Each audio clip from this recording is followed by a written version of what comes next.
Hello আসসালামু আলাইকুম, welcome to master language centres YouTube channel. আমি Mushfiqur Rahman Shahriar, IELTS instructor of master language centre. আচ্ছা, তো একে একে আমাদের আইএলটিএস এর সকল introductory videos, what is IELTS, IELTS এর listening part, reading part, writing part, speaking part, আমরা সকল কিছু একে একে কমপ্লিট করছি। এখন আমরা জাম্প করছি আইএলটিএস এর প্র্যাকটিস সেশনে। আমরা একে একে এখন থেকে আইএলটিএস এর যে কোশ্চেন টাইপস গুলি আছে এগুলি সলভ করার চেষ্টা করব, স্ট্র্যাটেজিস ফলো করব, টিপস এন্ড ট্রিক্স শেয়ার করব, যাতে আমাদের আইএলটিএস এর ড্রিম একটা ব্যাচ করে অ্যাচিভ হয়। ওকে, সো আজকে আমাদের টপিক হইতেছে time management in IELTS reading. এইটা আইএলটিএস এর রিডিং এর জন্য সবচেয়ে গুরুত্বপূর্ণ একটা ফ্যাক্টর, কারণ এই টাইম ম্যানেজমেন্টের জন্যই আমাদের অনেক স্টুডেন্ট 40টার ভিতরে 5টা 7টা অনেকে 10টা কোশ্চেনও ফালায় রেখে আসে, কারণ তারা ওই 1 ঘন্টা সময়ের ভিতরে সকল কিছু একসাথে ক্যাপচার করতে পারে না। কেন এটা হয়? কারণ তারা আপনাকে যে 3টা প্যাসেজ দিবে, এক একটা প্যাসেজের ওয়ার্ড কাউন্ট যদি আমরা করি 700 থেকে কোনো কোনো সময় 1000 ওয়ার্ডও হয়ে থাকে, এবং আপনাকে সময় দেওয়া হয় জাস্ট 1 আওয়ার, এবং কোশ্চেন টাইপস দেওয়া হবে 40, এবং এই 40 কোশ্চেনস যে টোটালি যে রিডিং এর থেকে রিলেটেড আসবে তাও না, তারা কোশ্চেন ঘুরিয়ে দিবে, সিনোনিমস এর অ্যাপ্লাই করবে, লেক্সিক্যাল রিসোর্সের অ্যাপ্লাই করবে, যাতে আপনি ওই প্যাসেজ কইরা তার সারমর্ম বের করে দেন রিডিং এর কোশ্চেনগুলি আনসার করেন। সো টাইম ম্যানেজমেন্ট করা খুবই গুরুত্বপূর্ণ। আজকে আমরা এরকম কিছু টিপস এন্ড ট্রিক্স শেয়ার করব, যাতে আপনাদের জন্য এই টাইম ম্যানেজমেন্টটা আরেকটু ইজি হয়ে যায়, এবং 1 আওয়ারের ভিতরে অ্যাট লিস্ট আপনারা 40 কোশ্চেনস অ্যানসার করে আসতে পারেন। ওকে, সো ফার্স্ট থিং ইজ, আপনি যখন আইএলটিএস এর রিডিং এর কোশ্চেন ধরবেন এবং কোশ্চেন ধরার পর কোশ্চেন প্যাটার্ন দেবেন, প্যাসেজ আগে পড়ার কোনো দরকার নেই। আপনি জাস্ট 3টা প্যাসেজের হেডলাইন করবেন যে কি বলতেছে তারা, what the passage is talking to you, what is the topic and what is the circulation of it. এবং যখন আপনি কোশ্চেন কমপ্লিট করবেন এবং কোশ্চেনে যাবেন, দেন আপনি প্যাসেজের সারমর্ম অলরেডি আপনার মাথায় তৈরি করে ফেলতে পারবেন জাস্ট উইথ দ্য টপিক। এখন আপনার কোশ্চেন একে একে সলভ করা লাগবে, বারবার আপনার ওই প্যাসেজে ফেরত যাওয়া লাগবে, এবং এইটা অনেকটা হেক্টিক হয়ে পড়ে। পেজ উল্টানো ফেরত যাওয়াতেই আমাদের 5-7 মিনিট 1 আওয়ারের ভিতরে 1 আওয়ারের ভিতরে চলে যায়। এইটা করার থেকে ভালো আপনি করতে পারেন আগে কোশ্চেনস গুলি পড়বেন, যেটা আপনি লিসেনিং এ করছেন এটা রিডিং এও অ্যাপ্লাই করবেন। আগে কোশ্চেনস পড়বেন, কোশ্চেনস কাট করে শর্ট করে ট্রিম করে দেন একটা কোশ্চেনের সারমর্ম দিয়ে হোয়াট দে আর আস্কিং, তারা কি চাইতেছে এক্স্যাক্টলি ওইটা বের করবেন, দেন আপনি প্যাসেজে যাবেন। এখন যখন প্যাসেজ পড়বেন, প্যাসেজ পড়ার সময় আপনার কোশ্চেন টাইপস এর উপর ভ্যারি করে, এবং কোথায় কি কোশ্চেন থাকে এটা ভ্যারি করে। ধরেন আপনি লিসেনিং এর প্যাসেজ 1 করতেছেন, 1 থেকে 13 কোশ্চেন আপনি সলভ করবেন। এখানে আপনার ফার্স্ট যে 8টা বা 10টা কোশ্চেন থাকবে ওইটা থাকবে ফিলিং দ্য গ্যাপস, এবং ফিলিং দ্য গ্যাপস আপনার টোটাল প্যাসেজ থেকে থাকবে না, হয়তো স্টার্টিং এর একটা প্যাসেজ থেকে থাকবে, না হলে এন্ডিং এর কোনো প্যাসেজ থাকবে, বা বডি প্যাসেজও থাকতে পারে, বাট একটা ফিক্সড প্যারাগ্রাফ, প্যাসেজে সবগুলো একটা প্যারাগ্রাফ করা থাকবে, ওই যে কোনো একটা ফিক্সড প্যারাগ্রাফ থেকে আপনার এই 6-7টা কোশ্চেন করবে। কারণ এটা ফার্স্ট টাইম, ফার্স্ট আপনি রিডিং শুরু করতেছেন, আপনাকে একটু কম্পারেটিভলি ইজি দিবে। ওকে, সো আপনি কোশ্চেন দেখতেছেন, কোশ্চেন আপনার শেষ, যে কি কি চাইছে কি না চাইছে, দেন আপনি প্যারাগ্রাফে যাবেন, দেখবেন আপনার প্যারাগ্রাফ সিলেক্ট শেষ, দেন আপনি প্যারাগ্রাফটা ভালো মতো পড়বেন। তারা কিন্তু অ্যাকচুয়াল এবং অ্যাকুরেট জিনিসপত্র দিয়ে রাখবেন, আপনাকে কনফিউজ করার চেষ্টা করবে, তাদের কাজই এইটা। সো আপনি প্যাসেজটা পড়ে তার সারমর্ম বের করবেন, এবং আপনার ওয়ার্ডটা স্ক্যান করা লাগবে। স্ক্যানিং কিভাবে শিখতে হবে, আমরা স্ক্যানিং করাটা শিখবো। স্ক্যানিং করার জন্য আপনার যে ওয়ার্ডটা তারা চাইছে, what they are looking for, আপনি তাদের এগেইনস্টে এটা খুঁজবেন।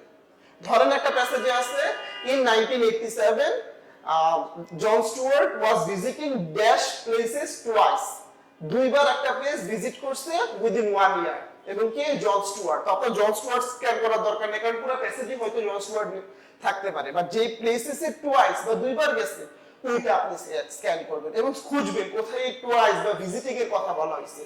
যখন আপনার চোখের সামনে এসে পড়বে যে এই প্লেস জন স্টুয়ার্ট দুইবার ভিজিট করছে, ওইটা হবে আপনার অ্যাকচুয়াল অ্যানসার।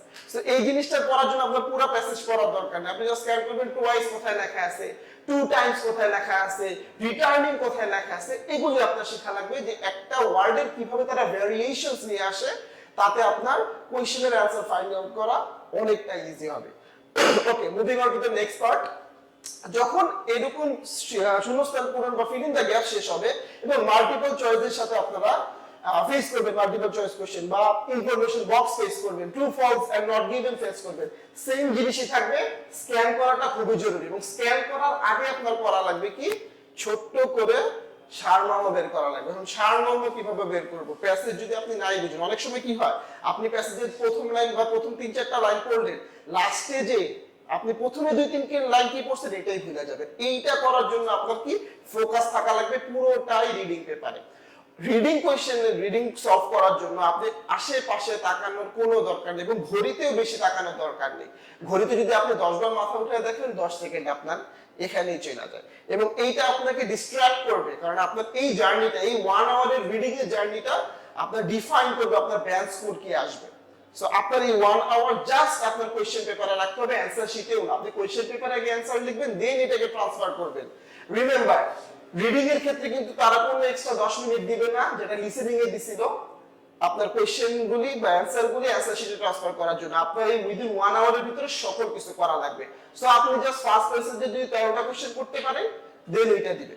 আরেকটা জিনিস শিখায় রাখি, যখন আপনি ট্রু ফলস নট গিভেন করবেন বা মাল্টিপল চয়েস করবেন, এর ক্ষেত্রে আপনি শেষের দিক থেকে শুরু করার চেষ্টা করবেন, কারণ তারা কনফিউজ করার জন্য প্রথম কোয়েশ্চেনটা শেষের দিক থেকেই স্টার্ট করবে। এবং এটা হয়, অনেক সময় দেখা যায় হয় মাঝের থেকে, না হয় শেষের থেকে, স্টার্টিং থেকে শুরু করবে না। তো এটা আপনাকে একটা ট্রিক শিখিয়ে দেওয়া হলো, আপনি শুরু করবেন শেষের প্যাসেজ থেকে এবং শেষ করবেন ফার্স্টের প্যাসেজ থেকে।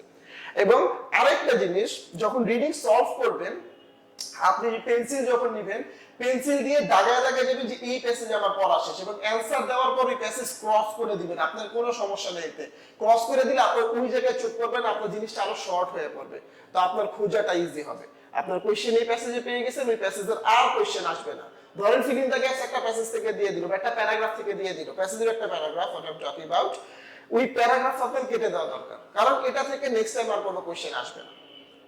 ওকে, সো প্যাসেজ কেটে দিবেন, কোশ্চেন শর্ট করবেন, ট্রিম করবেন, এবং বারবার ঘড়ির দিকে তাকানো যাবে না, ডিস্ট্রাক্ট হওয়া যাবে না, অন্য দিকে তাকাবেন না, আপনার টাইম ওয়েস্ট হবে না।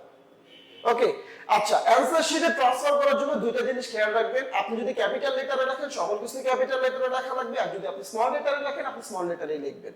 বাট আপনি যদি কোশ্চেনে যদি অ্যানসার না দিয়ে ডাইরেক্ট আপনি অ্যানসার শিটে লেখা শুরু করেন, তাহলে হয়তো তারা কিছু গেস করতে পারে। রিমেম্বার, কোশ্চেন পেপারে দাগ দেওয়া খুবই জরুরি আইএলটিএস এর জন্য, কারণ আপনি কোশ্চেন পেপারে কিছুই দাগাইলেন না, আপনি জাস্ট অ্যানসার লিখে আসতেছেন, তারা মনে করতে পারে আপনি ফ্রড বা আপনি গেস করছেন। আর গেস অ্যানসার আইএলটিএস এর জন্য একদমই নিষেধ। They have restricted the guess answers in IELTS reading or listening or speaking. Okay, so এই ছিল IELTS এর টাইম ম্যানেজমেন্টের কিছু টিপস এন্ড ট্রিক্স। এগুলি ফলো করলে আপনার জন্য ইজি হবে IELTS এর রিডিং এর 1 আওয়ারের ভিতর সকল কিছুর অ্যানসার দেওয়া। Hope you guys will like this video.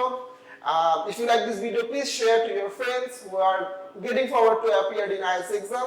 We're gonna meet in the next video. Till then, have a great journey. Be practicing. Be with Master Language Center. Thank you.